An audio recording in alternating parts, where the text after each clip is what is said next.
Did Iran's highly destructive cluster bombs successfully deal a massively devastating blow directly to Israel and its citizens? Iran's relentless, terrifying 11-day ballistic missile onslaught leaves a heavily battered central Israel completely reeling. Desperate Israelis quickly line up specifically for massive financial compensation just as the brutal war with Iran violently crosses its 11th day. Did a defiant Netanyahu immediately up emergency defense spending as terrified Israelis actively bear the absolute brutal human cost of this war? As Mujtaba Khamenei's ruthless military revenge slowly gets even deadlier, is an isolated Netanyahu currently operating in a state of panic?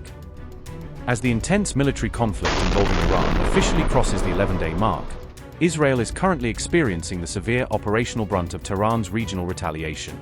Iran's continuous and heavy deployment of advanced aerial drones and ballistic missiles is actively creating a significant financial burden upon Israel's national treasury. In merely 11 days of active hostilities, the Israeli government has officially received over 9,000 individual civilian claims regarding direct missile damage. Local Israeli media outlets specified that extensive damage impacting residential buildings, commercial equipment, and civilian vehicles constituted the primary bulk of these claims. This specific financial data was recently published by the prominent Israeli news outlet The Jerusalem Post in a detailed article dated March 11th. According to the Jerusalem Post, documented missile damage affecting buildings. Exactly 6,586 individual claims. Documented missile damage affecting contents and equipment. Exactly 1,044 individual claims. Documented missile damage affecting vehicles. Exactly 1,485 individual claims. Total documented damage claims filed within 11 days of war. Exactly 9,115. These newly released numbers reportedly highlight a significant statistical difference when compared directly with the previous 12-day conflict involving Iran back in June 2025. The current volume of damage claims submitted over 11 days was previously reached in merely 2 days during the last major regional conflict, according to reports. When previous 12-day war finally concluded, Israeli citizens had reportedly filed well over 50,000 total damage claims, per official government reports. However, distinctly unlike the previous year, Iran has reportedly been launching fewer total ballistic missiles toward Israel but executing these strikes in a highly concentrated tactical fashion. The Jerusalem Post report also explicitly claimed that Iranian forces have been deliberately and heavily laser-focused on targeting central Israeli territory specifically. The total number of emergency civilian alerts has risen incredibly dramatically, increasing from roughly 20,000 last year to exactly 42,000 during this current round.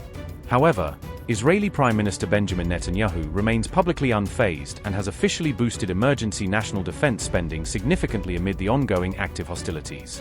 Netanyahu formally allotted several tens of billions of Israeli shekels specifically designed to directly finance Israel's expanding military operations regarding the war with Iran.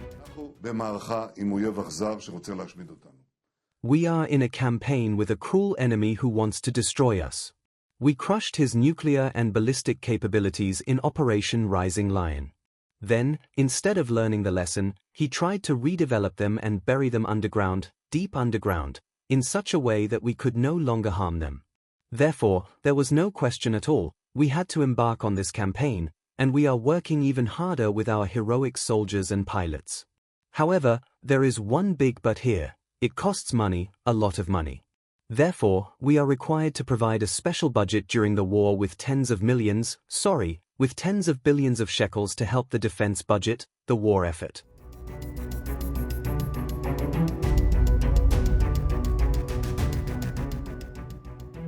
Iranian forces recently launched just under 600 total missiles and drones, which stands in stark comparison to the 1,600 deployed last year. However, the total recorded infiltration alerts regarding incoming attack drones and ballistic missiles entering Israel suddenly jumped massively up to 42,000 specifically for this war. Additionally, international observers note that Iran has actively deployed the controversial use of highly destructive cluster bomb munitions directly against Israeli territory recently. Multiple Iranian ballistic missiles reportedly fired specialized cluster warheads directly at central Israel while conducting operations under the banner of Operation True Promise. The IRGC actively launched advanced Khorramshahr, Fateh, and Kibar ballistic missiles, heavily alongside deploying numerous waves of sophisticated unmanned killer aerial drones. Iranian cluster bomb munitions reportedly struck at least 6 separate civilian locations spread across central Israel, specifically impacting areas like Holon and Bat Yam on March 9th. Currently, at least 2 individuals have tragically been confirmed killed within Israel during the immediate chaotic aftermath of Iran's ongoing regional military retaliation. Meanwhile, Iran's newly appointed supreme leader has reportedly initiated a massive domestic security crackdown targeting an alleged US and Israeli covert spy network.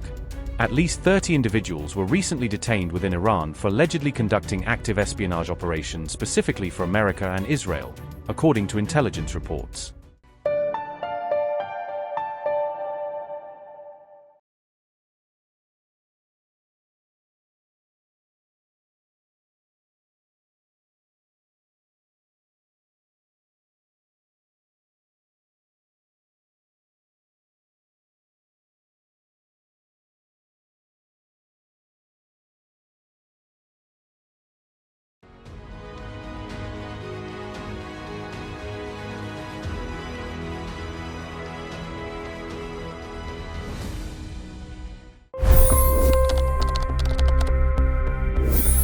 $25 crore गरीब गरीबी को परास्त करके बाहर निकले।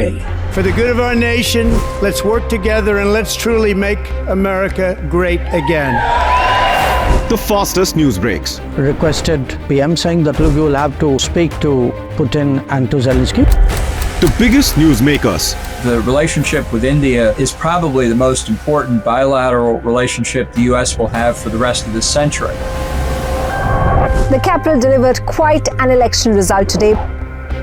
Expert analysis. The million-dollar question today is how to stop this dance of death. Ground reports. I'm standing at the crossroad of the Kumbh Mela. Behind me are more than 100 entry guards. Long-form interviews. Exclusionary politics is reflected in Manipur case as well. You don't bother because this is a small state. Deep dive into burning issues. It's often said DRC could be the richest country in the whole world. It's because of what sits underneath. Why exactly did the US topple the Sheikh Hasina government? HD videos. We don't just break news, we break it down.